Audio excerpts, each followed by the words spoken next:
it took a while. The angel went on and on with him for a while. And finally, Gideon realized that this angel was from God. He didn't believe that at first, or he wouldn't be making excuses. So finally realized that he's talking to an angel. Now,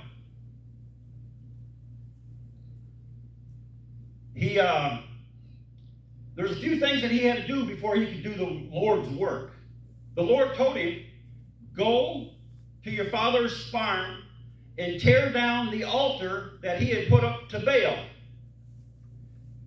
You cannot expect God to bless you when you have something in your life ahead of God.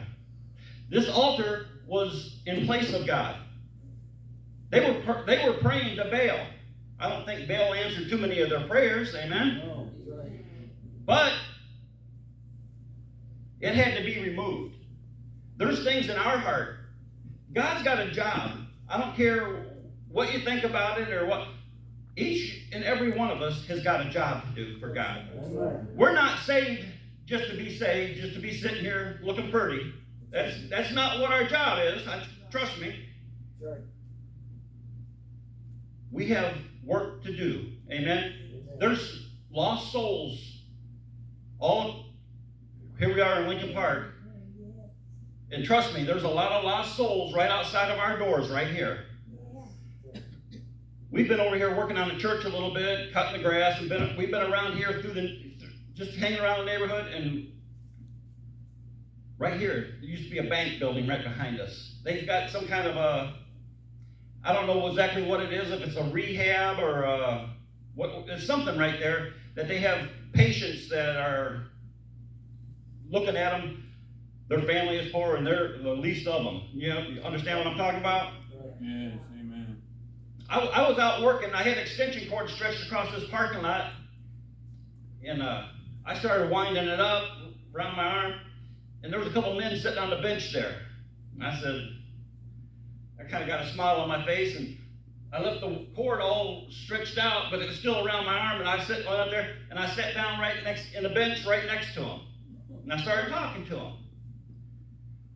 And I ended up getting a witness to him a little bit and stuff, but trust me, there's a lot of people right outside of our doors right here. It's not hard to make contact with a sinner, and you get a chance to talk to him. Amen. Amen? Yeah.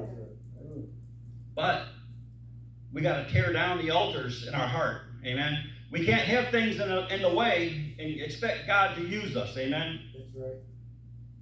Now, this story of Gideon goes on into a lot of detail, but the first thing he had to do was get rid of those altars. Then,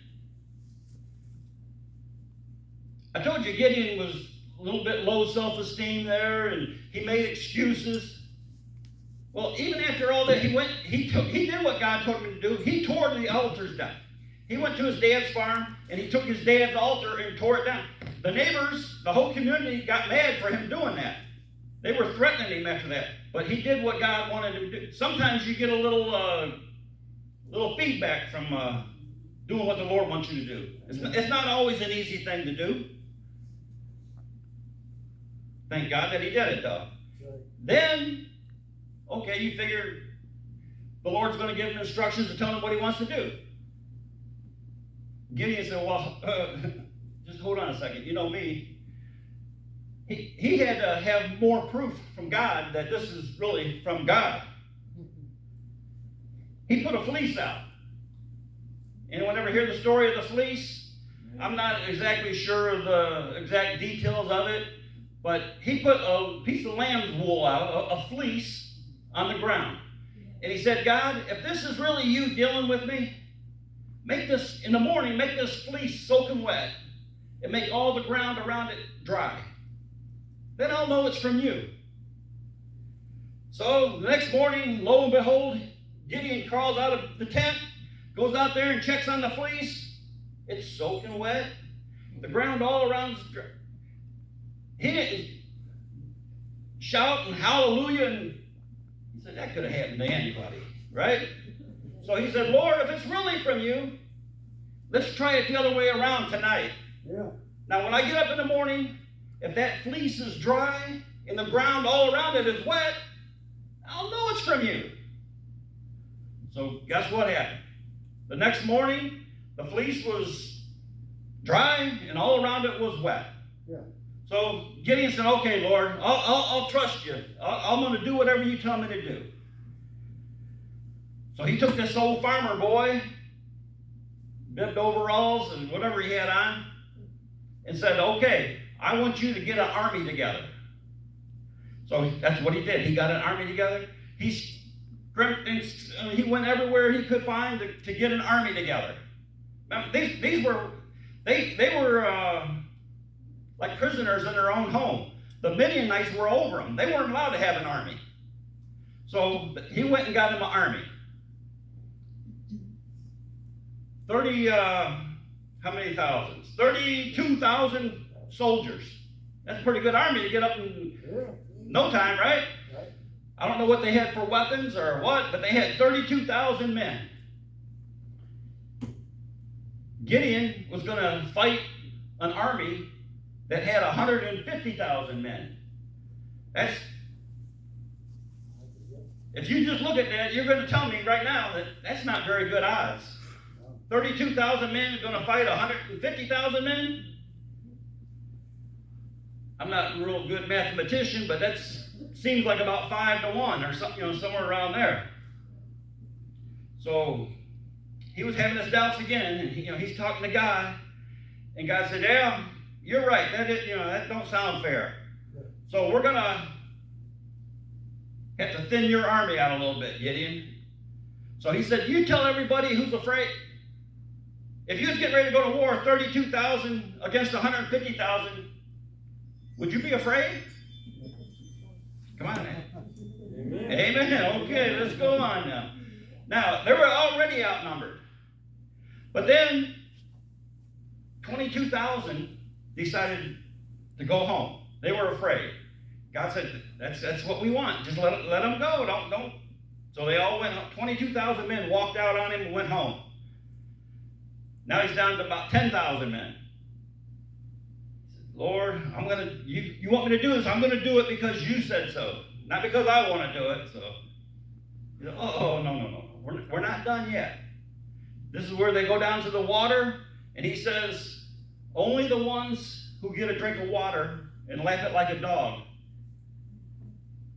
is the ones I want you to keep. The rest, send them home. So all the ones that drank water the wrong way, they went home. Now, Gideon's army, 300 men. Yep. And who are they going to fight? 150,000 men. Yep. I'll tell you one thing. If they win, it's got to be God. Amen? Amen. It's not because Gideon's such a good farmer, right? Or such a good soldier or a leader, or it's because of God. Amen? That's what God wanted.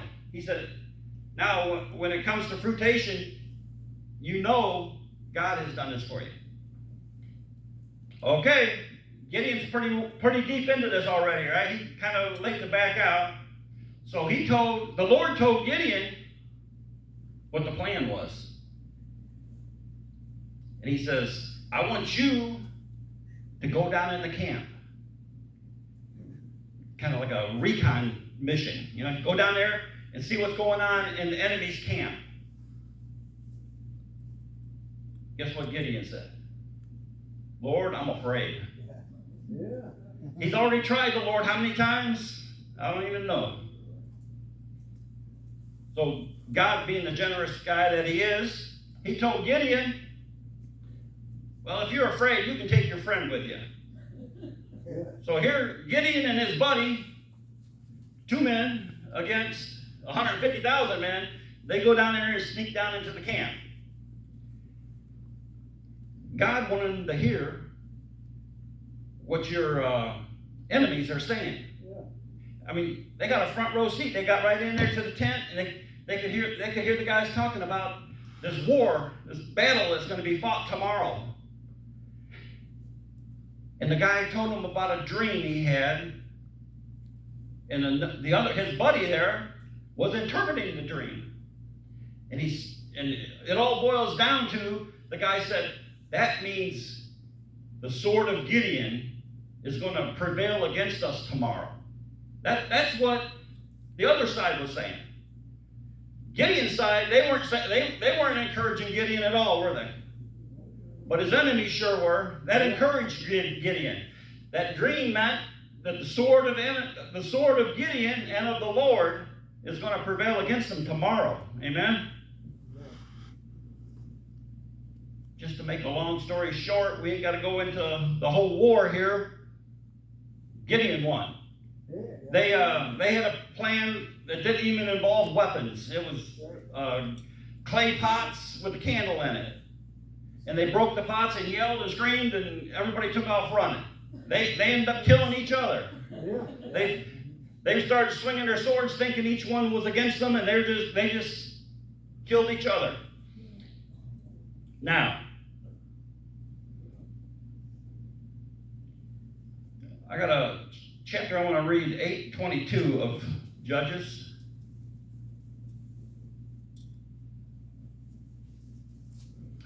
After Gideon won the war, Gideon's army of 300 men, they chased down all the enemy, killed every last one of them, and anyways, the Israelites said, man, that was a great battle, a great victory. They wanted Gideon to rule over them. This is what Gideon said. Judges chapter 8:22. It says, then the men of Israel said unto Gideon, rule over us, both thou and thy son's son also, for thou hast delivered us from the hand of Midian. Now, they were like in slavery, in captivity, on their own land, and then the Midianites were taking anything of value. They were taking their camels and their cattle and their wheat. That's why Gideon was hiding, thrashing that wheat. He didn't want the Midianites to see it and come steal his wheat. And they wanted Gideon to rule over them. And he said, and Gideon said unto them, I will not rule over you, neither shall my son rule over you. The Lord shall rule over you. Amen. Gideon ended up being the judge of Israel, and he was the ruler of the land, but he was letting them know, I'm not ruling you. I might be in the head position. I'm not ruling over you. The Lord is ruling you. Amen? Amen. Now, the moral of the story, as they say, is it don't matter who you are. It don't matter how young you are or how old you are, how rich you are or how poor you are. We're all equal in the eyes of God. Amen? God has got a job for you. And you cannot say for an excuse, oh, I'm not the man for the job. I'm not the woman for I can't. That phrase that he used at the beginning, oh my Lord. I've had a time in my life where I'd sit right there in this pew and God said, raise your hand. Praise me. Raise your hand. And you know what I would say inside? Oh my Lord. They're going to look at me, right?